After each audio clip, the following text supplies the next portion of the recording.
బెంగళూరు యువతి హత్య కేసు సంచలనంగా మారింది. ఈ నెల 23న కోరమంగళంలో హాస్టల్లో ఉంటున్న యువతిని దారుణంగా హతమార్చాడు అభిషేక్ అనే నిందితుడు.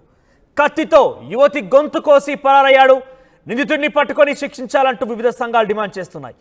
నిందితుడి కోసం ముమ్మరంగా గాలింపు చర్యలు కొనసాగిస్తున్నారు పోలీసులు. సుమారుగా 3 బృందాలతో ఈ గాలింపు చర్యలు కొనసాగుతున్నాయి. బెంగళూరు, భోపాల్తో పాటు మరికొన్ని చోట్ల కూడా ఈ గాలింపు చర్యలు చేపడుతున్నారు పోలీసులు. మరోవైపు యువతి గొంతు కోసి నిందితుడు పారిపోయాడు. ఆ తర్వాత యువతి కేకలు వేసినప్పటికీ బయటికి వచ్చారు హాస్టల్ మేట్స్. రక్తస్రావంలో ఉన్న యువతిని చూసి కనీసం సహాయం కూడా చేయలేదు తన తోటి హాస్టల్ మేట్స్. రక్తపు మడుగులో ఉన్న యువతిని చూస్తూ నిలబడ్డారు తప్ప కనీసం తనకు సహాయం కూడా చేయలేరు. సాయం చేయాలంటూ కోరింది ఆ యువతి, అయినా సాయం చేసేందుకు ఎవ్వరూ కూడా ముందుకు రాలేదు. సోషల్ మీడియాలో ఈ వీడియో వైరల్గా మారింది. మృతురాలు బీహార్కు చెందిన కృతి కుమార్గా గుర్తించారు పోలీసులు. అభిషేక్గా ఆ నిందితుడిగా గుర్తించారు పోలీసులు. ఇక అభిషేక్ ప్రియురాలికి మృతురాలు కృతు కుమారి ఫ్రెండ్గా తెలుస్తోంది. అభిషేక్ ఉద్యోగం చేయడం లేదనే విషయంలో ప్రియురాలతో తరచూ గొడవలు జరుగుతుండేవి. అయితే వీటన్నింటికీ కారణం తన యొక్క ప్రియురాలి యొక్క మిత్రులైనటువంటి స్నేహితులైనటువంటి కృతు కుమార్ అన్నట్టుగా ఆ యొక్క అభిషేక్ కక్ష పెంచుకున్నాడు. ఈ కక్షతోనే కృతు కుమారిపై దాడికి పాల్పడ్డాడు, హత్య చేసినట్టుగా తెలుస్తోంది. ఇక కృతు కుమారే తన ప్రియురాలికి మధ్య విభేదాలు క్రియేట్ చేయడానికి గల కారణం అంటూ అభిషేక్ కక్ష పెంచుకున్నాడు. దీంతో కృతు కుమారిపై దాడి చేసి హత్య చేశాడు. అర్ధరాత్రి పీజీలోకి ప్రవేశించాడు. కృతు కుమారి గొంతు కోసి ఆ నిందితుడు పరారైపోయాడు. మీరు చూస్తున్న ఆర్టీవీ స్క్రీన్ పైన ఒకసారి మొదటి నుంచి ఆ విజువల్స్ మీకు ప్లే చేసి చూపించే ప్రయత్నం చేస్తా. ముందుగా బయట నుంచి ఎటువంటి సెక్యూరిటీ లేదా మరి అక్కడ ఏ సెక్యూరిటీ, పీజీ హాస్టల్లో సెక్యూరిటీ ఉండరా?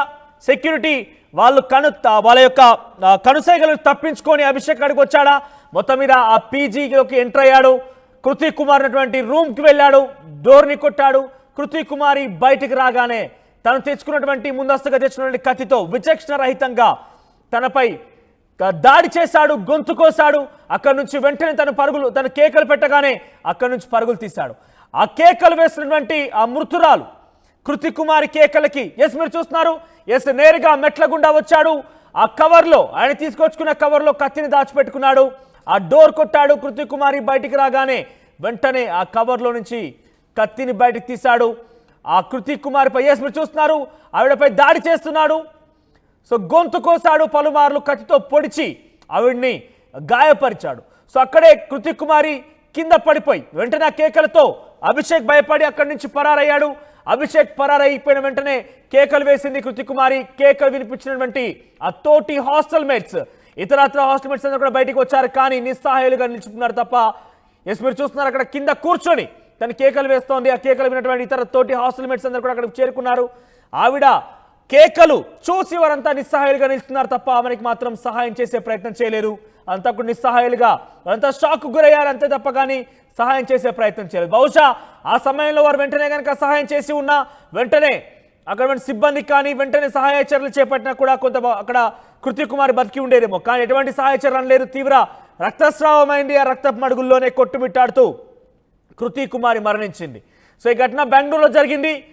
బెంగళూరులో జరిగిన ఘటన కృతి కుమారిగా అక్కడ మృతురాలు గుర్తిస్తున్నారు. అభిషేక్ తనపై యువతిపై దాడి చేశాడు. అభిషేక్ ప్రియురాలికి తరచుగా గొడవలు జరుగుతుండేవి.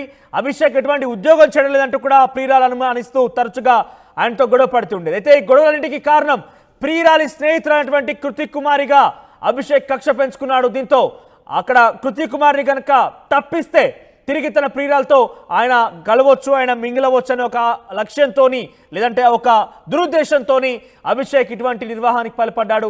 ఒకసారి మీరు చూస్తున్నారు, పీజీకి సంబంధించి విజువల్స్ మీకు చూపిస్తున్నాము. సో ఈ బాక్స్లో ఈ యొక్క విజువల్లో కనబడుతున్నటువంటి ఈ యువతే కృతి కుమారి. సో తనపైనే విచక్షణ రహితంగా అభిషేక్ అనే వ్యక్తి దాడి చేశాడు. కత్తితో గొంతు కోసాడు, ఆ అమ్మాయిని చంపేశాడు. సో ఈ ఘటన బెంగళూరులో జరిగింది, ఒక పీజీలో జరిగింది. సో ఈ వీడియో పెద్ద ఎత్తున సోషల్ మీడియా ఇప్పుడు వైరల్ అవుతోంది. ఈ నెల 23న జరిగింది ఈ ఘటన. అంటే బహుశా 2 రోజుల క్రితం జరిగింది ఈ ఘటన. సో ప్రస్తుతం ఆయన కోసం బెంగళూరు, భోపాల్తో పాటుగా ఇతర ప్రధాన నగరాల్లో కూడా అభిషేక్ కోసం 3 ప్రత్యేక బృందాలుగా పోలీసులు గాలింపు చర్యలు చేపడుతున్నారు. సో అభిషేక్ కోసం పెద్ద ఎత్తున గాలింపు చర్యలు చేపడుతున్నప్పటి వరకు మొత్తం సుమారుగా 2 రోజులు కావస్తున్న అభిషేక్ ఆచూకీ ఇంకా దొరకలేదు. బెంగళూరు, భూపాల్తో పాటుగా మరికొన్ని నగరాల్లో కూడా ఆయన కోసం గాలింపు చర్యలు చేపడుతున్నారు పోలీసులు. సో ఇక్కడ సీసీటీవీ ఫుటేజ్లో తన వీడియో రికార్డ్ అయింది సంబంధించి ఫోటోస్ అన్నీ ఉన్నప్పటికీ పోలీసులకు చాలా కష్టతరంగా మారింది ఈ కేసును ఛేదించడం కోసం. సో బీహార్ చెందినటువంటి అభిషేక్ ఈ దాడికి పాల్పడ్డాడు. సో బెంగళూరులో జరిగింది ఈ ఘటన. మొత్తం మీద సంచలనంగా మారింది. వీడియో ఇంకా సోషల్ మీడియా ట్రెండ్ అవుతూనే ఉంది.